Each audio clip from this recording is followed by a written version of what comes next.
দেয়া সেটা হলো যে আমাদের 13টি বিভাগ প্রদান করা হবে। আশা করি সামনে আমরা সহযোগিতায় আমরা আশা করি সফল হতে পারবো। এরপরে স্যাররা যখন অফিসের সুযোগ পাবেন বা যখন সুযোগ পাবে স্যার তারা সহযোগিতা করেছেন আমাদের জেলা প্রশাসক মহোদয়। সফলতা কামনা করে আমার বক্তব্য শেষ করছি। আসসালামু আলাইকুম ওয়া রাহমাতুল্লাহ। টাকা পৌঁছে দিয়েছেন, আমরা চাঁদপুরের মানুষ হিসেবে গর্ববোধ করি।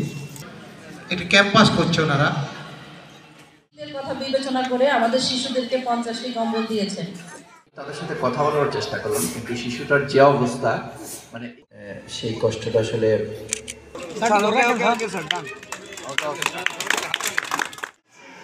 আম্মু আছে বাবা